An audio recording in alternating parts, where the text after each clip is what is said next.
A billionaire office boss pretended to be asleep to test his cleaning lady's little black daughter. Right in front of her was an open safe, stacked with more cash than most people could ever earn in a lifetime.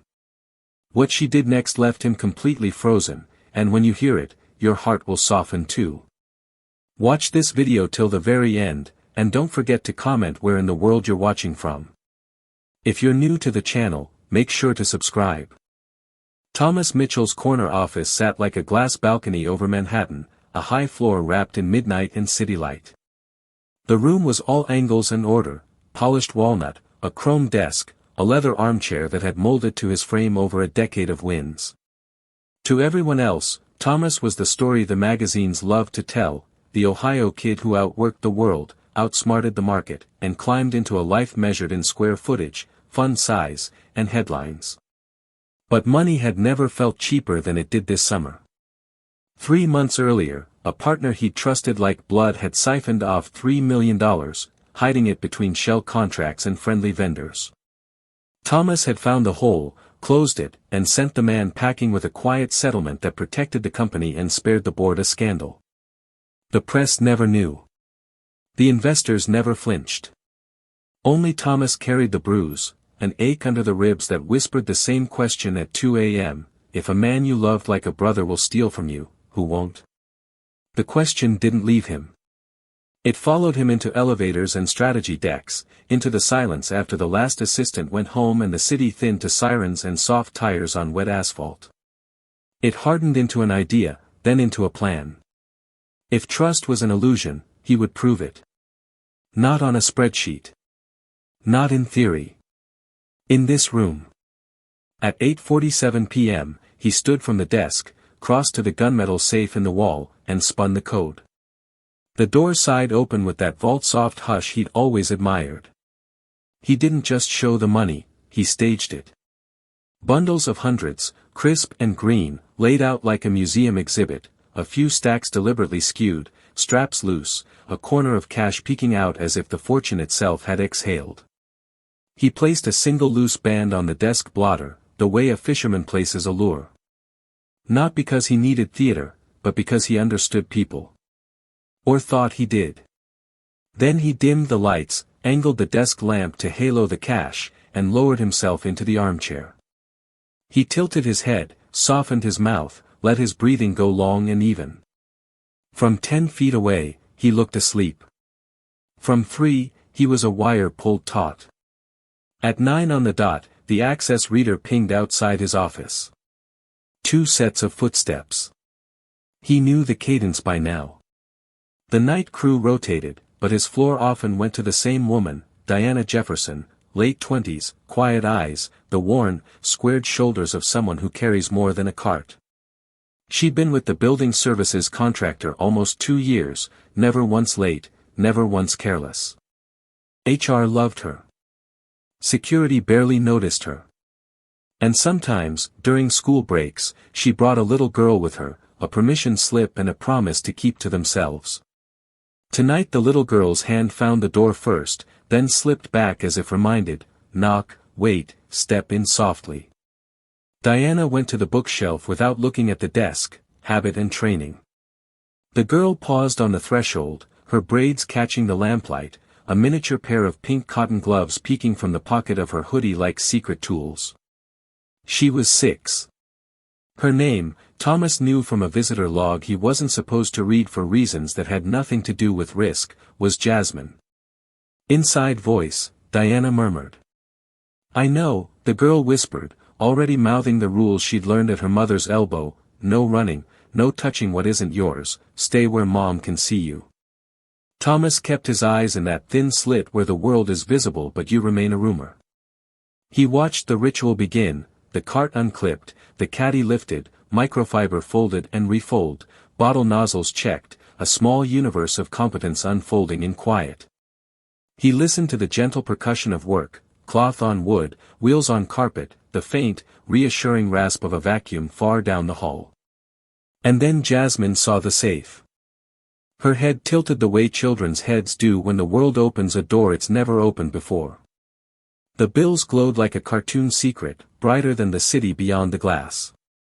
She took a step, then another, drawn forward by a gravity older than language. Thomas felt his chest cinch. There it is, he thought, the reflex that had ruined his sleep for 90 days. Temptation doesn't ask for age. It just asks for a moment. He listened for the sound that always comes next, the rustle of a bill lifted, the clumsy thrill of a small hand testing permission. Instead, he heard nothing. Jasmine stood on her toes and peered at the mess he'd staged. She reached into her hoodie pocket, pulled out those ridiculous pink gloves, and slid them on with the solemnity of a surgeon scrubbing in. Thomas swallowed. His heartbeat found his throat. The little girl didn't take. She tidied. One by one, she squared the stacks, aligning edges with the small, exacting taps she'd learned folding washcloths at home.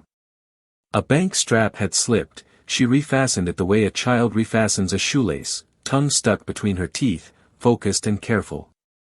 When the pile sat neat and even, she turned to the loose hundreds on the blotter and began sorting them by number, 100s here, 50s there. Though he had placed only hundreds, she still checked, counting the way kids count coins, whispering under her breath, making order because order felt right.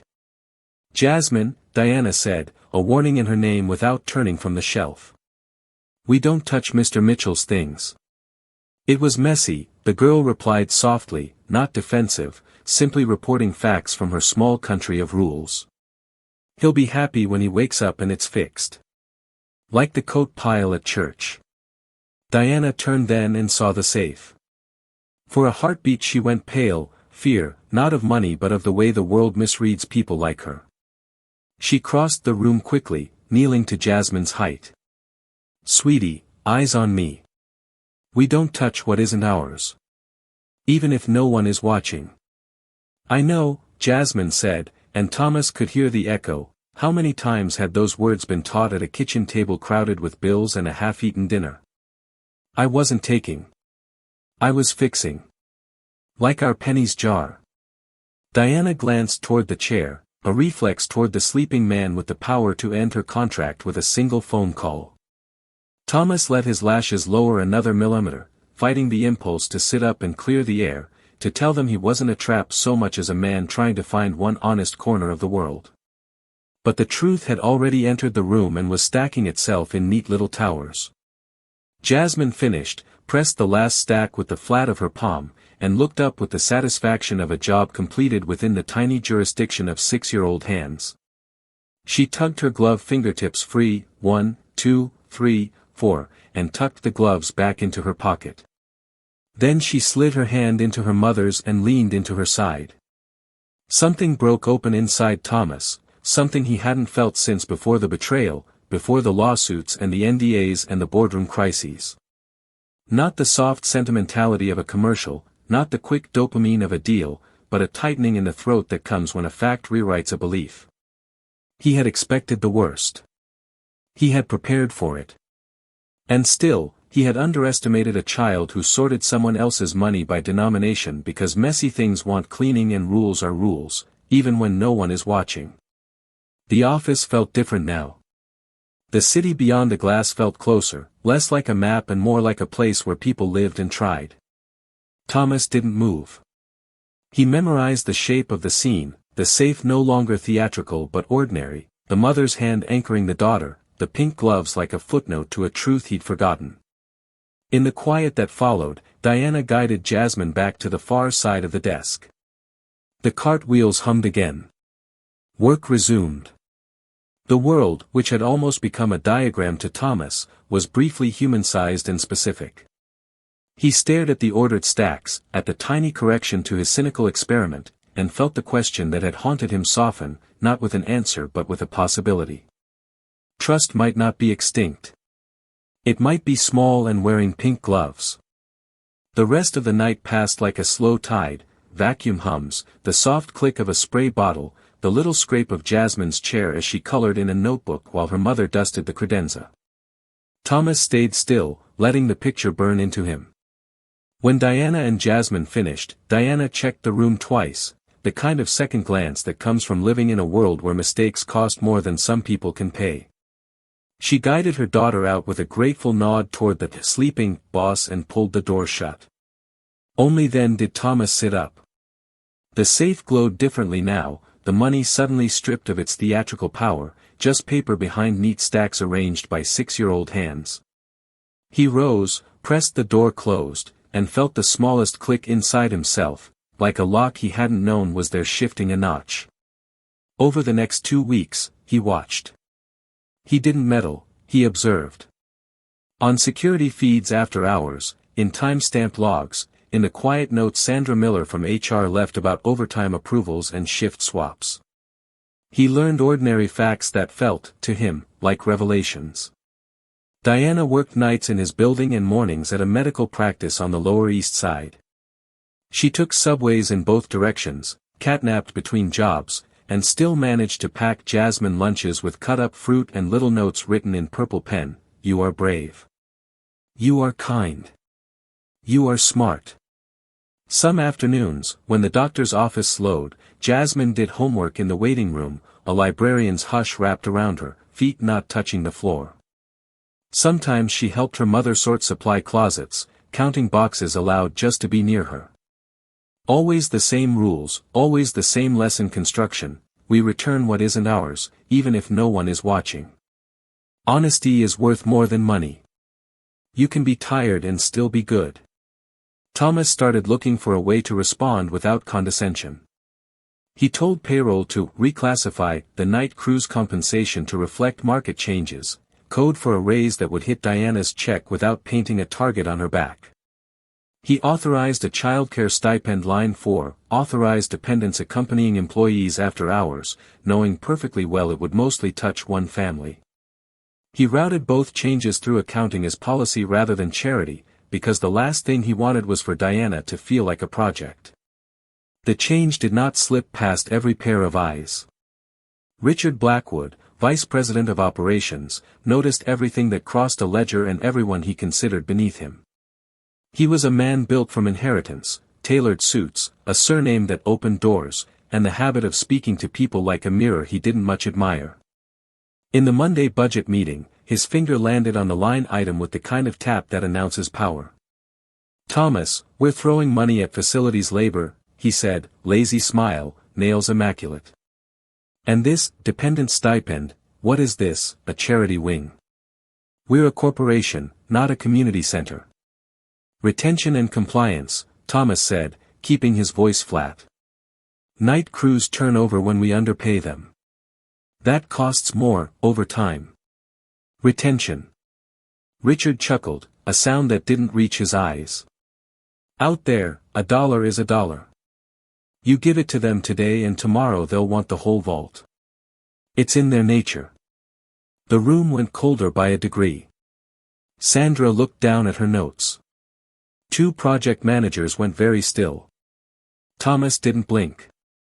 Careful, he said lightly, which in his mouth meant, I heard you, and I'm keeping score. Richard shrugged. I'm only saying what everyone knows. Also, what's with the child? The cleaning woman's little one. I've seen her on cameras at night. Liability nightmare. You can't have kids underfoot around corporate assets. What kind of mother drags a 6-year-old into an office tower? A mother who can't afford summer care, Sandra said before she could stop herself. Then, more carefully, with permission on file. Richard turned his smile toward Sandra the way a cat turns toward a robin. And policy now bends for feelings. Thomas ended the meeting without drama. He didn't lecture or posture. He just moved on, the way snow moves on a roof before it avalanches. That night, he was still in his office at 10 when the hallway camera lit up with motion. Richard had stayed late. The feeds showed him walking with that proprietary gait executives learn around marble lobbies. He turned a corner and nearly collided with Diana pushing her cart, Jasmine walking close to the wall, their practiced ballet of staying small. Richard smiled the way men smile when they don't mean it. Evening. Good evening, sir, Diana said, stopping short, instinctively placing a hand behind her to touch Jasmine's shoulder. Listen carefully, Richard said, stepping a fraction too close. I've noticed some irregularities. Extra pay. Special allowances. I don't know what you're doing to get them, but it stops now. Diana's face drained, the way faces do when trouble arrives wearing a suit and a title. Sir, I don't understand. Of course you don't, he said, voice dropping into something oily. People like you rarely do. You take what you're given and avoid making waves. That's the smart play. And get the kid out of here. This is an office, not a daycare. Jasmine pressed against her mother's side, eyes bright with the ugly new knowledge of how adults can sound. Diana squared her shoulders the tiniest bit. I'm doing my job, she said evenly. That's all. Your job, Richard said, is to clean and be invisible. Nothing else. In the armchair upstairs, Thomas felt something he hadn't allowed himself in years, anger that purified instead of clouded. It didn't rush, it clarified. The words, people like you, rang in his head, a cheap bell tolling the oldest lie in America, and beneath it a second sound, a click, the subtle lock he'd felt earlier sliding the rest of the way open. Security had cameras on that hallway, the same system Richard had pushed for under the banner of productivity. Audio in the common areas, too. By policy, office doors were off limits, open corridors were not. Thomas rolled back the last 60 seconds of the feed, ensured the mics had caught every syllable, and marked the file. He could have stepped into the hallway right then, played the benevolent king, scolded his vassal, comforted the frightened child. It would have felt good. It would also have tipped his hand. Men like Richard don't learn from embarrassment, they retreat, regroup, and strike again when you're not looking. Thomas wanted more than a scolding. He wanted the truth, documented, undeniable, presentable to a board and a court and the part of the public that still believed evidence should matter. So he didn't descend. He picked up his phone. Marcus, he said when the line clicked alive. I need your help again. On the other end, Marcus Chun, former FBI, now the kind of investigator you call when you want answers other people would rather stay buried, let out a short laugh. That didn't take long. What's the flavor this time? Institutional rot, Thomas said. And one executive who thinks the rules don't apply to him. I need everything. Patterns, posts, prior complaints. If there's air he breathed that left a record, I want it. You want me to bring a broom or a bulldozer? Both, Thomas said. Start with the broom. He hung up and watched the feed again, frame by frame. Diana ushering Jasmine past the worst of it with dignity that made him ache. Richard turning away, satisfied, because men like him confuse cruelty with control. By Wednesday, the first sweep of Marcus's work hit Thomas's desk like a weather report for a storm he already sensed. Prior jobs with sudden exits. 3 lawsuits that settled quietly. Rumors of poor cultural fit that, when you scratched the surface, meant he picked a target and didn't stop until they quit. Private social accounts with coded jokes that weren't coded at all. Bars where he said things he only half believed were safe. Parties where he tested lines like a bully tests fences. Thomas read every page. He didn't rage. He didn't gloat. He let the pattern speak for itself until it became a map. That same afternoon, Sandra knocked softly and shut his office door behind her. Mr. Mitchell, she said, throat tight, professionalism fighting with conscience, I need to flag something. Richard is pressing to terminate Diana, and he's trying to manufacture cause. Tardiness we don't have on record. Disruption, because of the child, though there have been no incidents. He's using phrases that make me think this is personal. And discriminatory. Thomas leaned back. Document everything, he said. If you suspect bias, open an internal review. Quietly. She hesitated. He's the vice president. I'm the president, Thomas said, voice calm as a scalpel. Do your job. I'll do mine. That evening, the hallway camera caught Richard again, this time in the parking garage. He intercepted Diana and Jasmine as they crossed toward the elevator, the air shimmering with diesel heat. Thomas watched real-time from his screen. "Listen carefully," Richard said, blocking the path with a practiced smile that didn't reach his eyes. "I know you're doing more than cleaning to justify that pay bump. People like you always have a price. I'm curious what yours is." Diana's chin lifted a fraction. Fear flickered, something older than fear steadied it. "Sir," she said, voice steady, "what you're implying is wrong." "Is it?" he said. "Because my wallet has more in it right now than you'll see in your lifetime. Don't get too comfortable. Comfortable people get ideas." Jasmine whispered, "Mommy, why is he being mean?" Diana squeezed her hand. "Some adults are unhappy," she said softly, eyes never leaving Richard's. "They try to make other people unhappy, too." Thomas hit record even though the system was always recording.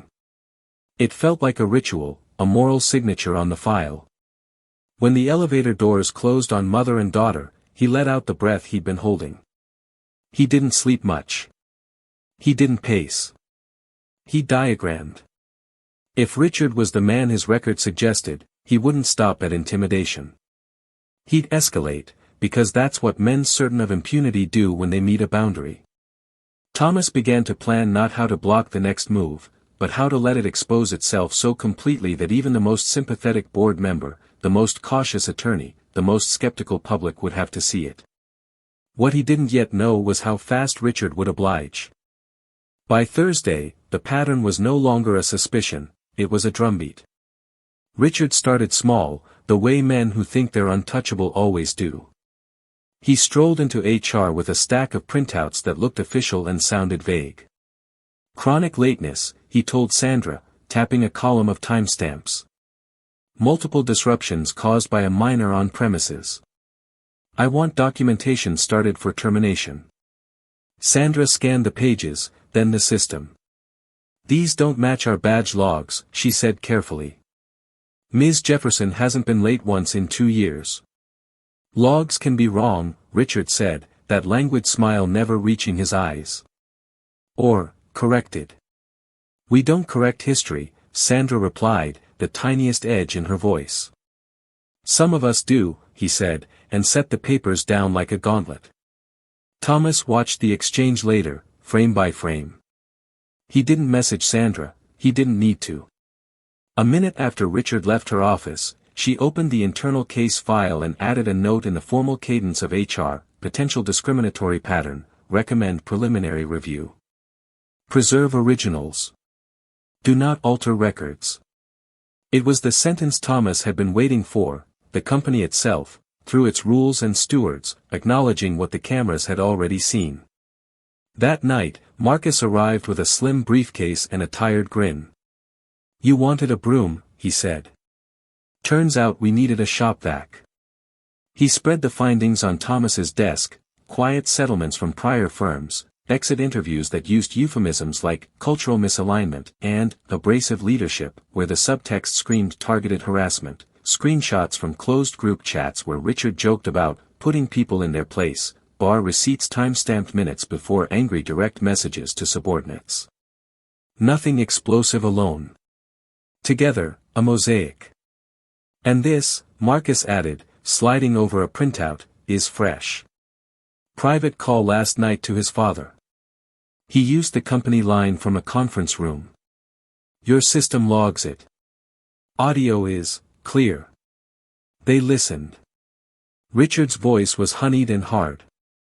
"She's becoming a problem. Use your contacts, suspicion of theft, documentation issues, make it painful enough that she resigns." On the other end, a man with the same last name and older money murmured cautions about optics. Richard brushed them aside. "If we let people like this feel comfortable, soon they'll demand rights they don't deserve." Thomas paused the recording. The office felt colder. "He's not going to stop at pressure," he said. "He'll stage something." "Already on it," Marcus said. "I've placed extra mics in the corridors he likes to haunt and 2 discreet pinholes in your office soffit. IT thinks it's a security upgrade. We'll get angles he doesn't know exist. Thomas nodded. We're not just catching him. We're going to let him build the case against himself. Careful, Marcus said, studying him. You want justice, not theater. I want both, Thomas said, voice even. Justice that survives boardrooms and courtrooms. Justice that doesn't get bargained away at 2 a.m. because a last name makes a phone call.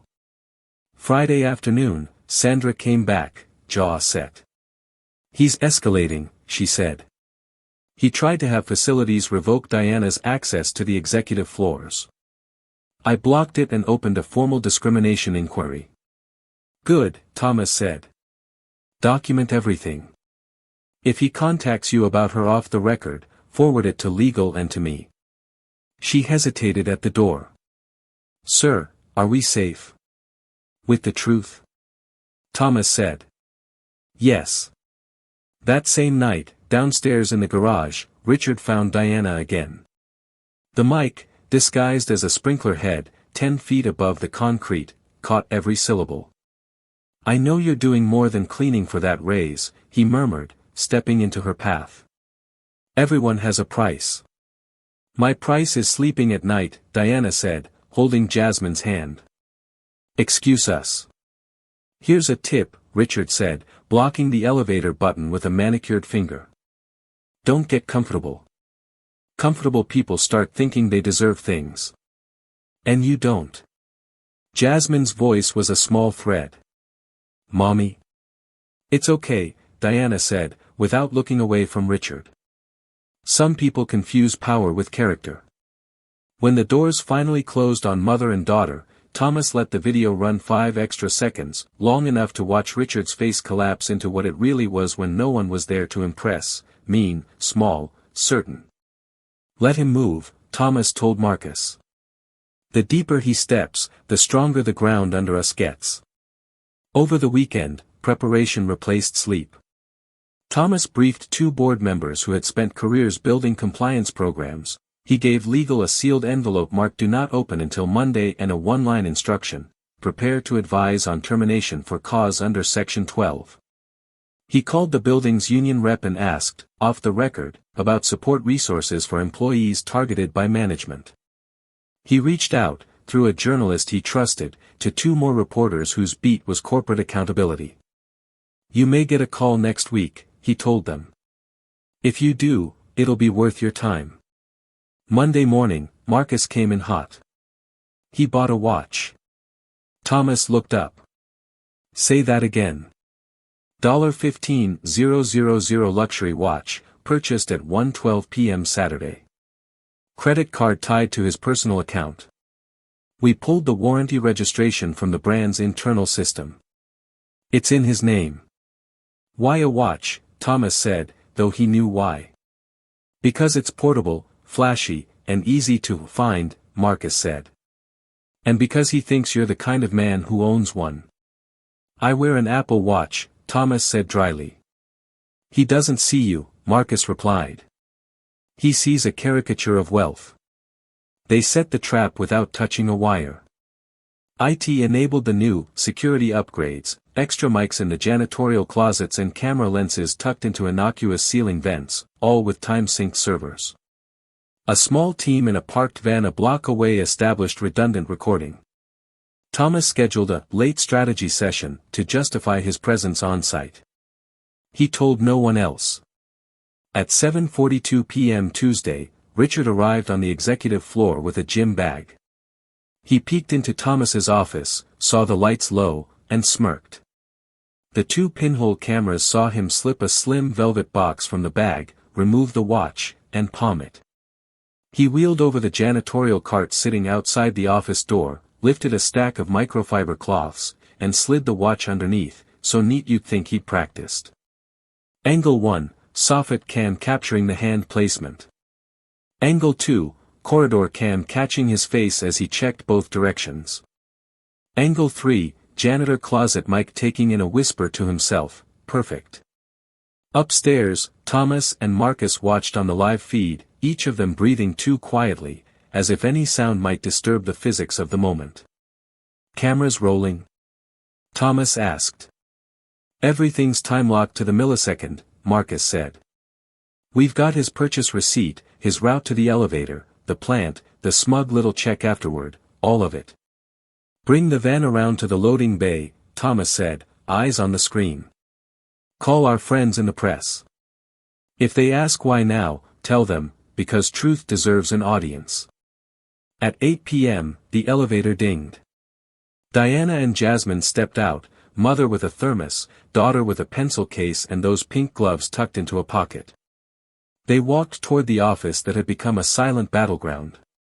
In his headset, Marcus's voice went calm and professional, the way only former federal agents can make calm feel like an order. "On my mark," he said. "Let him make the next move." At 8:18 p.m., Richard came down the corridor with 2 security guards flanking him, a clipboard tucked under his arm like theater props. He wore the look of a man who expected applause. "Mrs. Jefferson," he called into Thomas's office, adopting the kind of courtesy that drips. "Routine spot check." Diana glanced up from wiping the credenza. Jasmine sat at the guest table, a workbook open, pencil tapping lightly, pink gloves tucked in her pocket like a promise. Diana stepped back from the cart to give Richard space, the way careful people give trouble a wide lane. Richard walked straight to the cart as if pulled by instinct, which is to say, by the plan he'd set in motion. He lifted the top layer of microfiber cloths with a flourish and paused, letting silence prime the room.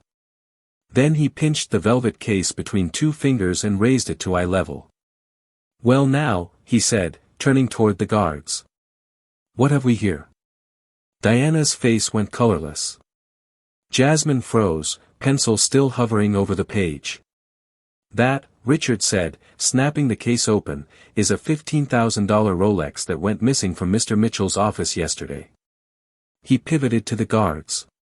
"Call it in." One guard had already pulled out his phone, thumb hovering over 911. "Sir." "Do it," Richard said, and then, to Diana, the voice turned caustic, "You'll come with us and explain how expensive items magically migrate into your supplies."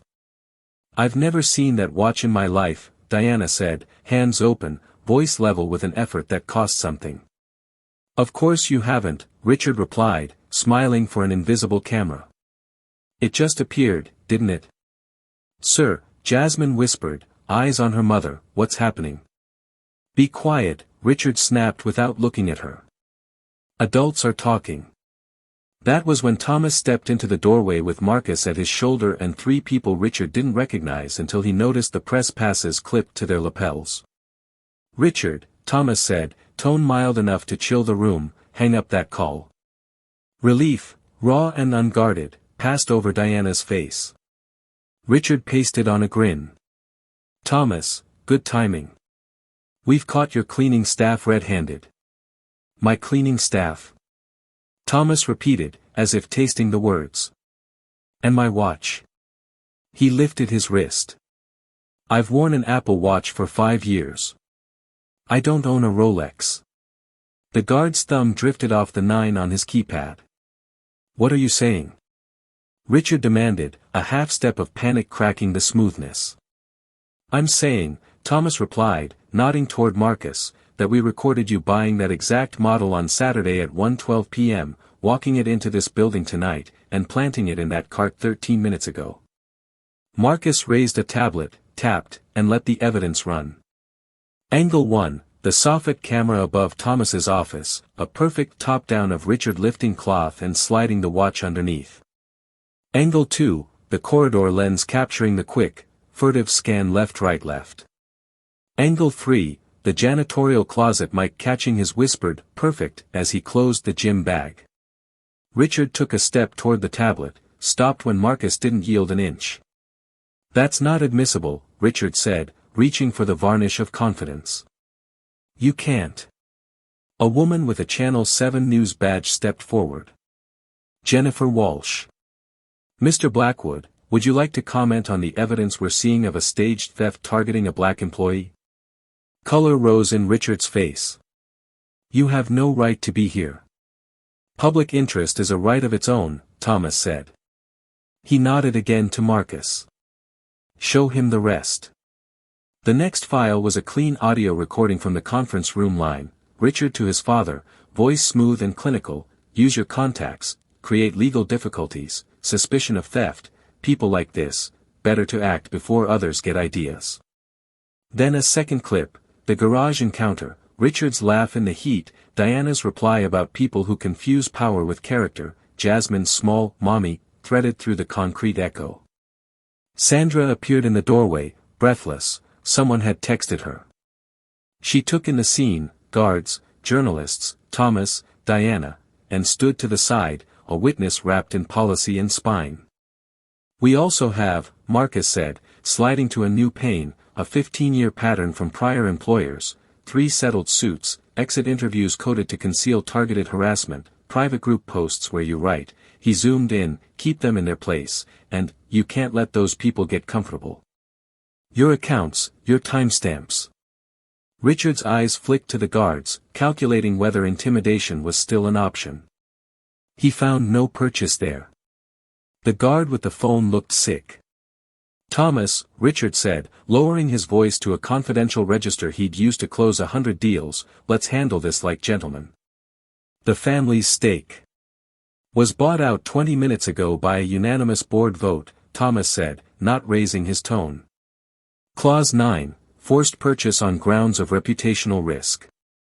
Legal reviewed the evidence. Finance wired the funds. You're no longer employed here, and your family no longer owns a share. A second reporter lifted a camera.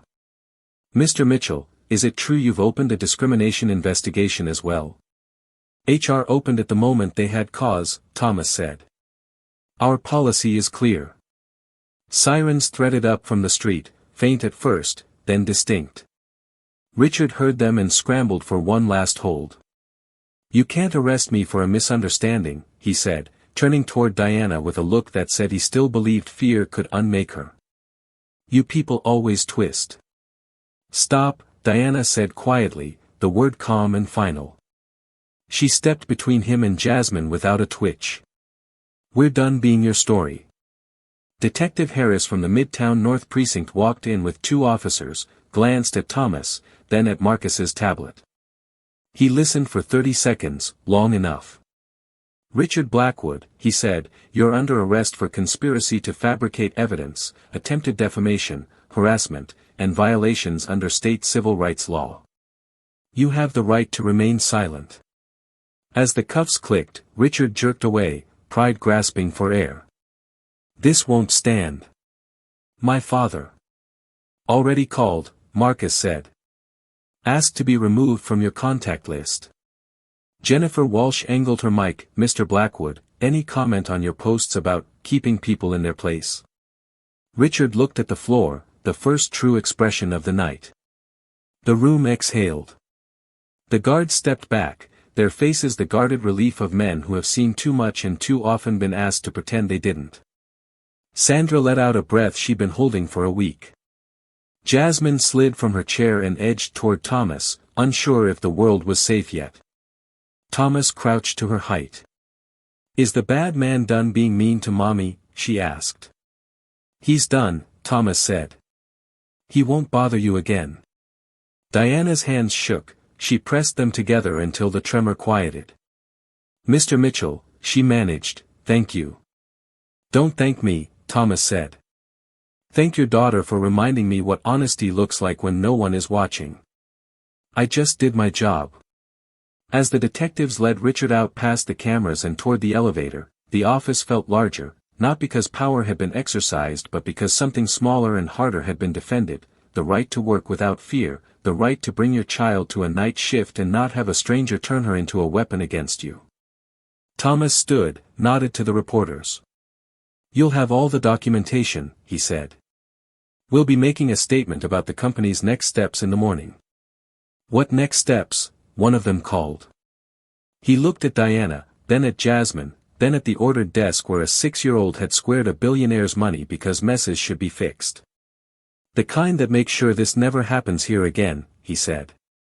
And the kind that turn a single act of courage into policy. The building exhaled after the arrest, guards standing easier, Sandra's shoulders finally dropping, the reporters slipping into a low murmur as they packed their gear. Thomas thanked them, promised documents by morning, and then turned back to the only two people who mattered right now. "Let me get you both home," he said to Diana. "Company car. No arguments." "I can take the subway," she said on reflex, eyes wet and embarrassed by the attention.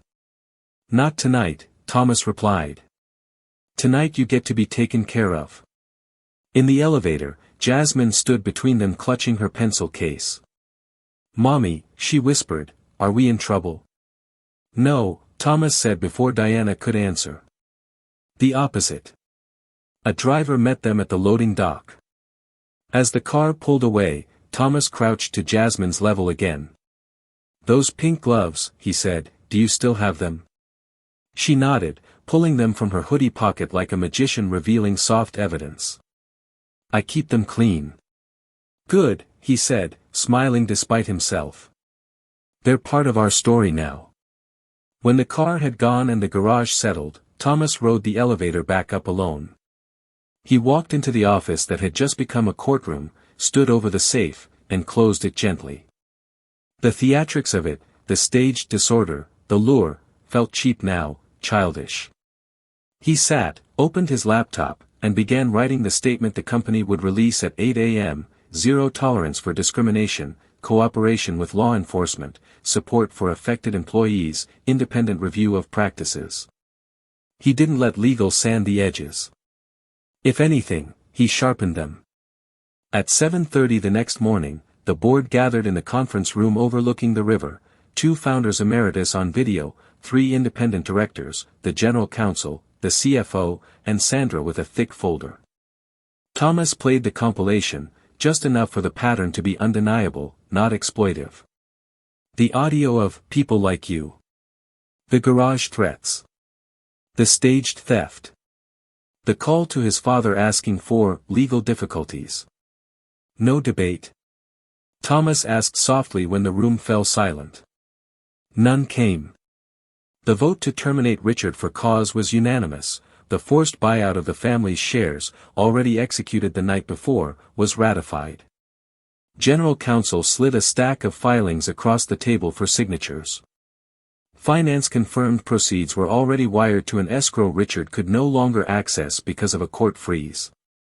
HR's formal discrimination inquiry was opened with board oversight. An outside firm would audit practices and culture. Before they adjourned, one director, gray hair, union childhood, looked at Thomas over his glasses.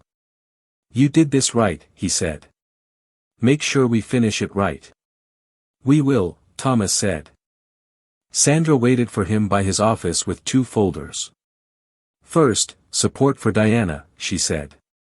"I've arranged paid leave if she wants it, trauma counseling, and a childcare credit to cover summer and school year afternoons, written as policy, not personal. Second, the independent review charter." "Good," Thomas said.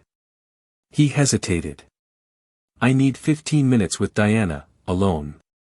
Not as the boss. As a man who owes her an apology."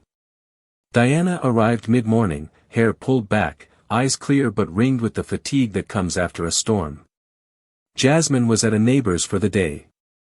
She sat across from Thomas and folded her hands to keep them still. "I need to say something before anything else," Thomas began. "A few weeks ago, I did something I'm not proud of. I left my safe open as a test. Not of you, of the world.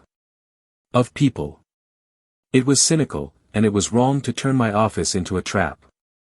Your daughter walked into that and showed me more integrity in 60 seconds than I've seen in some boardrooms in 20 years. I'm sorry for creating the situation. I'm grateful for what she did. And if you give me permission, I'd like to use that moment, not your names, not your faces, as a teaching story in our training going forward. We return what isn't ours, even if no one is watching. That line deserves to live in our policies." Diana listened, face unreadable at first, then softening. "She thinks tidying is a superpower," she said, the smallest smile touching her mouth. We have a jar at home for coins. I told her, line them up, even the pennies. Order is respect. She thought she was helping. She was, Thomas said. She helped me. And she helped this company remember what matters. They talked through logistics, paid time off, take it, please, counseling, already scheduled, a security note, my number, any time, if you feel a shadow of what happened last night. Then Thomas took a breath and pushed past the safe topics. I've read some of your file, he said. Not the gossip kind. The facts. You grew up in foster care. You finished high school while working nights. You started community college but couldn't complete the degree. That right? She looked startled, then wary. Yes. We have tuition assistance for employees, he said. It's buried and underused. I want to expand it and put you first in line. Finish your degree. On our dime. Also, I'm creating a small task force inside HR and operations to build policies that make this place fair in ways that survive bad actors. It will be paid time, with authority. Would you consider serving on it? Only if you want to. I clean offices, she said, not self-deprecating, just naming facts. You lead, he said, correcting gently. You taught a 6-year-old a code most adults fail. Policy is just leadership written down. She swallowed hard. I don't want to be a symbol. You won't be, he said. You'll be paid for your work, promoted when you earn it, protected when you need it. And if at any point it feels like we're using you, you tell me and I'll fix it or end it. She nodded slowly. I'll try. For her. She looked toward the window, toward a city where nothing had gotten easier and one thing had gotten possible. For me. The statement went out at 8. By noon, Jennifer Walsh's segment aired citywide, a measured report, not a spectacle.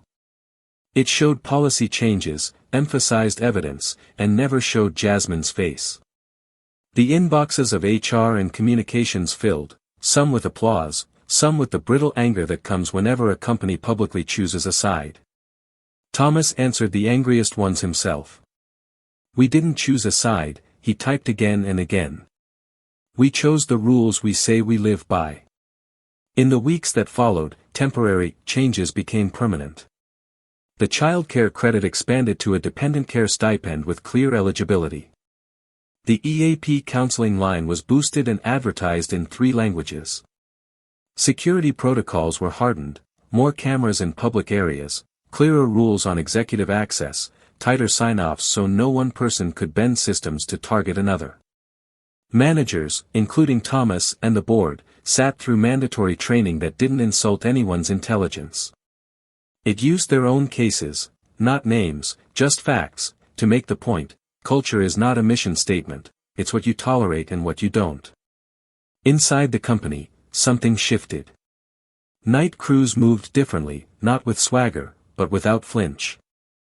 Day staff nodded to people they had previously skimmed past.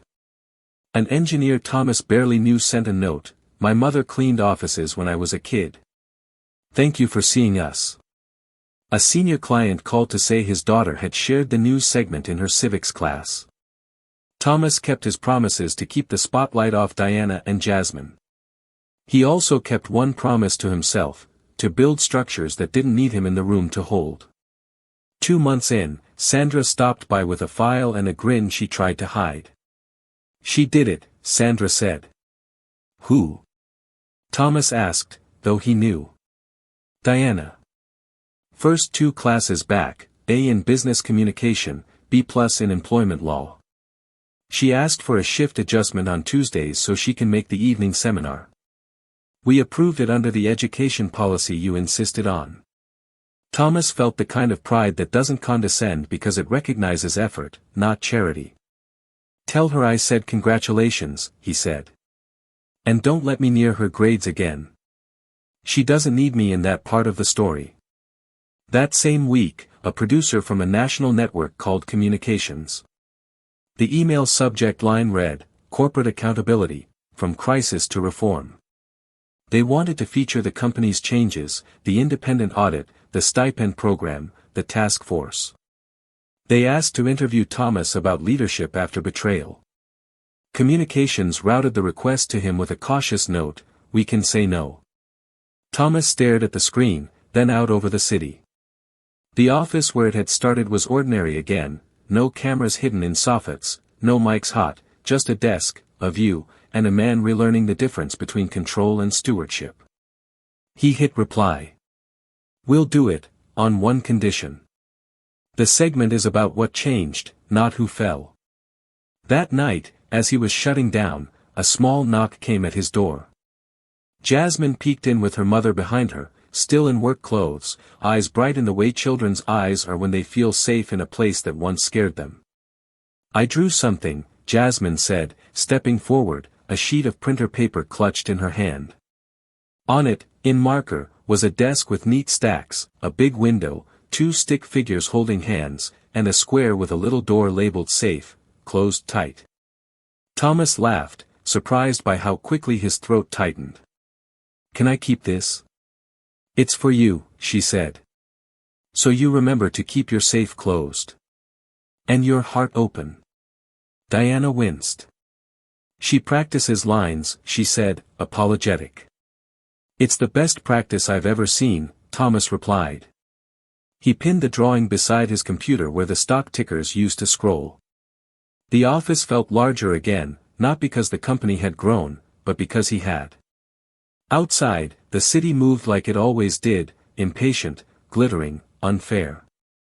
Inside, rules were being rewritten in policy manuals and in people's heads. And somewhere between those two truths, a phone on Thomas's desk began to ring with a call that would carry their story far beyond the building's glass and into living rooms across the country. ChatGPT can make mistakes. Check important in. 6 months later, winter light poured through the tall windows of Mitchell Enterprises, hard and clean, the kind that made the city look honest. The building felt different now, not louder, not softer, just steadier, like a ship after a storm when the crew trusts the hull again. Diana Jefferson no longer pushed a cart past those windows. She walked them in a blazer, a slim notebook in her hand, an ID badge that read, Human Resources, Policy and Equity. The title wasn't a favor, and it wasn't a headline. It was a job, earned, scoped, measured. Thomas had offered her a temporary seat on a task force, she had turned it into a map. She spent mornings shadowing Sandra, afternoons drafting procedures that replaced assumptions with rules, and evenings in 2 classes at City College, credits the company paid for now without fanfare. She sat in front in employment law, taking notes like a stenographer of fairness, and turned in papers that read like policy before they were policy. Her first big project became the company's new spine, the Fair Chance Program. It started as 3 pages and grew into a living architecture, clear complaint channels that bypassed managers, automatic evidence preservation when discrimination was alleged, retaliation safeguards with teeth, a stipend for dependent care accessible to night shift workers without making them beg. She insisted that communications about the program go out in English and Spanish, and that the training avoid corporate theater.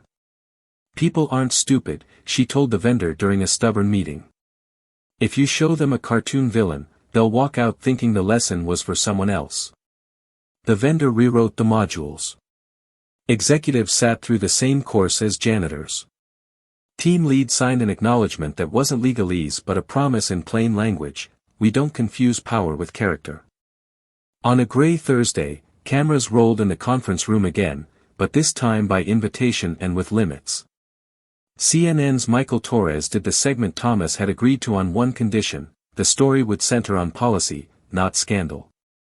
Torres's crew shot The Quiet Things, a listening session with overnight staff where a mechanic from Trinidad talked about never seeing a manager on his shift until now, Sandra explaining how complaint triage works, a second shift supervisor with a Marine's posture saying he'd report his own brother if he heard, people like you, on his floor. They filmed a whiteboard where Diana had sketched a flowchart that ended not in close case, but in close loop, meaning someone would call you back and tell you what changed because you spoke up. Torres asked Thomas the question the public always asks in these stories, why did it take a crisis? Thomas didn't blink. Because we were like too many companies, polite on paper, lazy in practice. We put the burden on the vulnerable to navigate our good intentions. A 6-year-old made that obvious in 60 seconds. Our job now is to make sure the system doesn't require a child's courage to work. They didn't show Jasmine on camera. They didn't say her name. In the bureau, a small hand in pink gloves arranged markers on a desk, and a blurred laugh curled at the edge of the audio, enough to suggest the seed without exploiting it. The segment aired on a Sunday. On Monday, applications hit HR from people who'd never considered Mitchell Enterprises before, Black accountants sick of being diversity hires elsewhere, Latina project managers who could run schedules in their sleep, veterans who wanted a place where rules mean the same thing at night as they do at noon. Within a quarter, the leadership bench looked different, not because of quotas or a press cycle, but because the door had been held open wide enough for competence to walk through. Awards followed, the way they do when a company gets its story straight with its practices. A non-profit that measures equity in hiring named Mitchell Enterprises a national exemplar. A business school case study framed the transformation without naming the man who fell, focusing instead on the structures that rose. Thomas accepted the plaques, then handed them to operations to hang in a hallway most visitors never saw. Let the people who earned these walk past them, he told his assistant. The rest of us don't need the reminder.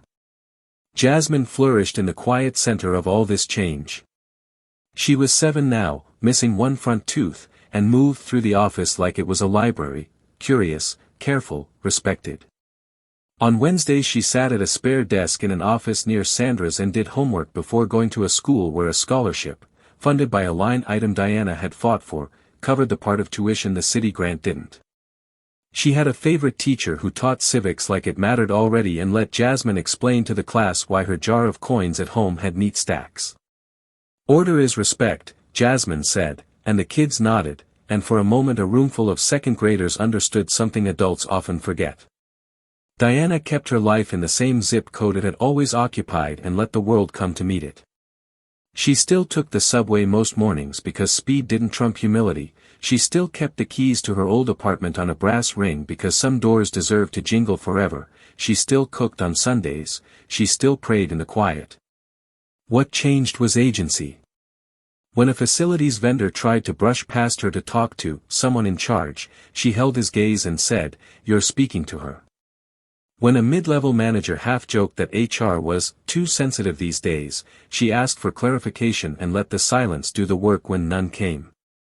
Richard Blackwood's story did not vanish. It turned into something smaller and heavier, the way a storm turns into a sodden branch after it passes. He took a plea on the criminal charges, conspiracy to fabricate evidence and harassment. 18 months. He served them, clean and bitter, then stepped into a city that had kept receipts. Because the board's decision had included, for cause, he had no golden parachute, only a hard landing. Recruiters stopped answering his emails. Golf partners found themselves busy. His wife filed for divorce. The motion cited irreconcilable differences and reputational harm. His children unfollowed him, then legally changed their names. A grainy photo of him working a weekend shift at a used car lot hit a gossip site and corkscrewed into the comments section where people with long memories logged on to say, consequences. If Thomas thought about Richard, he tried to do it without appetite. Revenge had never been the point, not really. He had learned the harder thing, to build so that even your enemy's worst day can't undo what is right.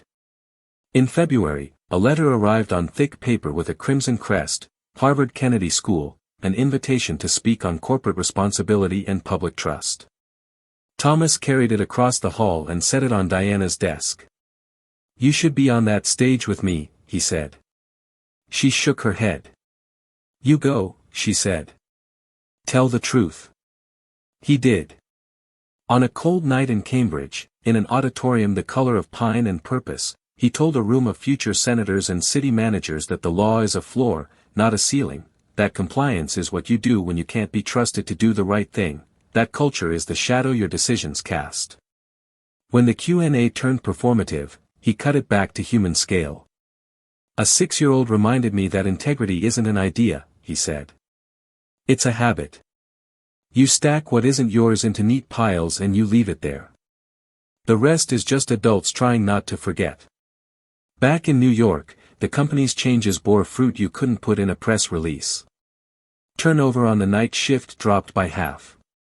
Grievances went down not because people were silenced, but because people were seen. A security guard in Queens started a night school program with 3 co-workers because they heard the company would help pay for it now. A senior engineer who had been contemplating an exit decided to stay after his daughter emailed him a link to the CNN piece and wrote, "Dad, I'm proud of where you work." On Jasmine's 8th birthday, Thomas arrived at the break room with a sheet cake that said nothing silly, just "Happy Birthday Jasmine" in block letters because he had asked and she had been very clear.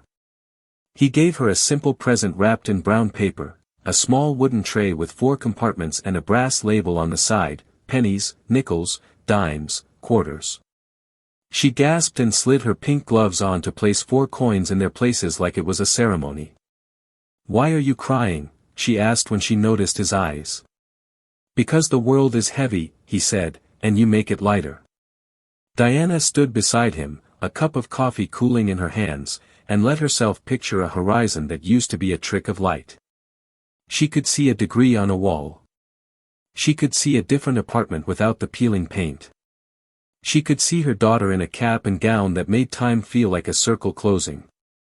That night, on the train home, a man in a suit gave up his seat for them without being asked. The car rocked and rattled, the city smeared past. Jasmine fell asleep on her mother's shoulder, pink gloves in her lap, the brass-labeled tray on her knees in a simple brown bag. Diana watched their reflection in the black window and thought, not about luck, which had never been plentiful, but about the slow math of effort protected by rules, kindness enforced by structure, decency with a budget line.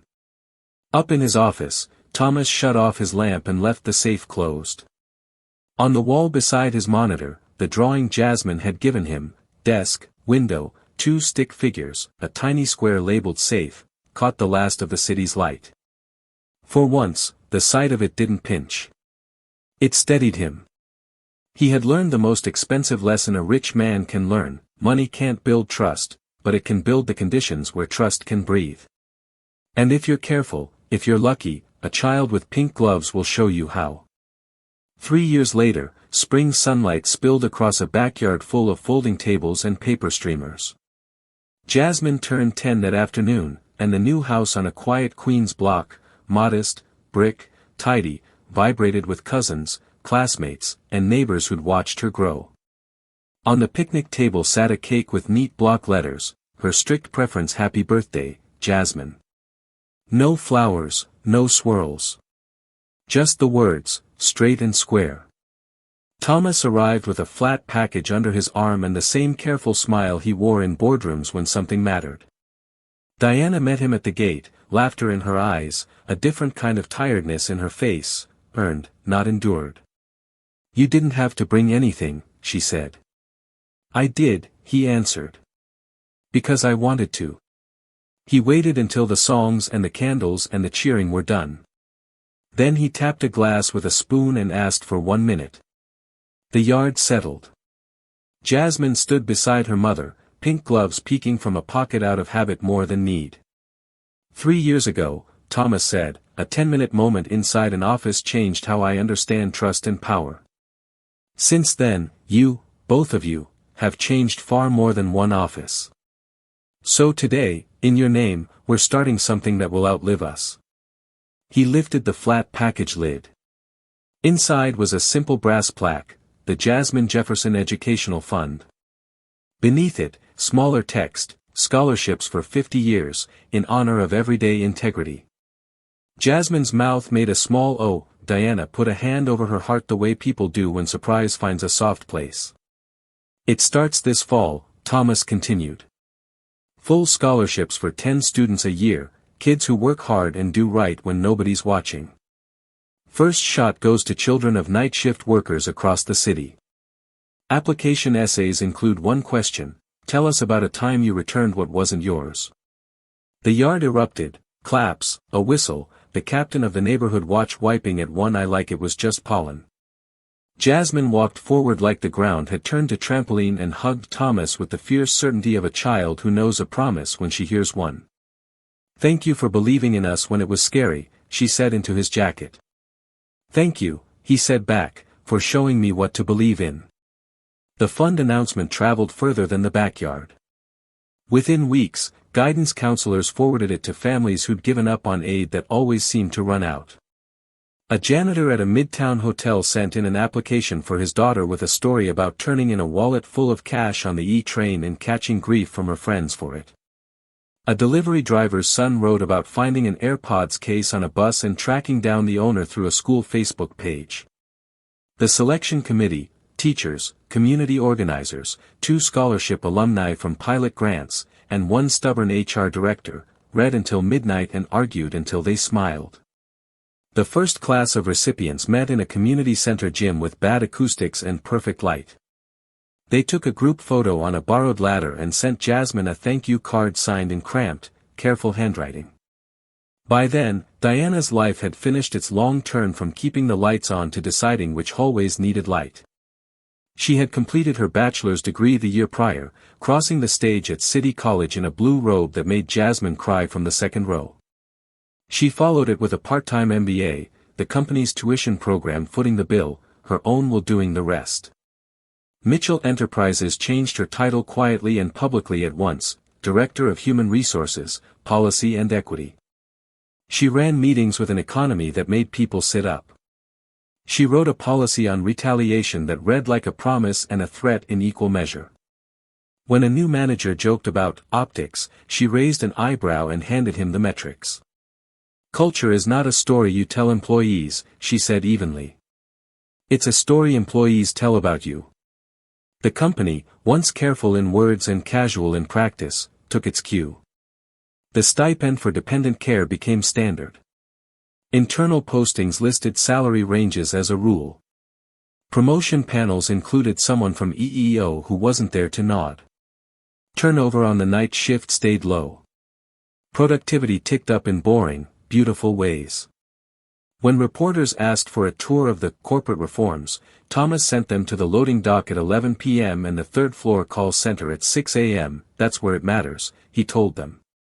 "If it's only true at noon, it isn't true." Jasmine, meanwhile, turned her pink gloves into a kind of signature. She brought them to school presentations and slid them on before she spoke, not for show, but to remember. In 5th grade, her teacher assigned an essay, "Write about a hero." She asked at dinner if she could write about Thomas.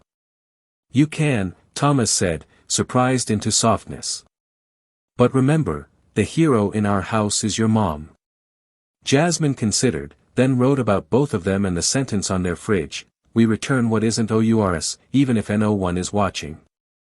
The paper came back with an A and a sticky note from the teacher, "Integrity is contagious. Don't wash your hands." While all of that rose, Richard Blackwood kept falling in small, relentless steps. He served 18 months on the plea, conspiracy to fabricate evidence and harassment, watching days turn into markers of a life he no longer owned. On release, he found that New York keeps a ledger. Recruiters didn't call back. Stiff-backed men he'd toasted on rooftops checked their watches at Starbucks and cleared their throats. His wife signed papers, his children blocked his number and then changed their names to a maternal one that carried no legacy but safety.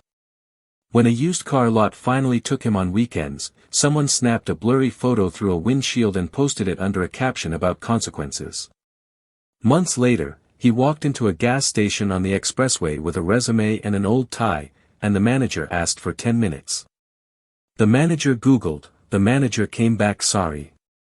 Richard saw the CNN segment about Mitchell Enterprises once in a bar with thin burgers and an old TV hanging crooked over the register. He recognized the conference room, the windows, the man he'd misread. He left before the part about scholarships and rules you can't wiggle around. Outside, rain found him without aim or malice and did what rain does, emptied the sky into the shape of whatever it hit. Thomas tried not to think of Richard as a moral of the story. The work had taught him the more expensive lesson, justice can include consequences without making a meal of a man's worst day. You repair systems so that harm gets stopped before it needs a hero.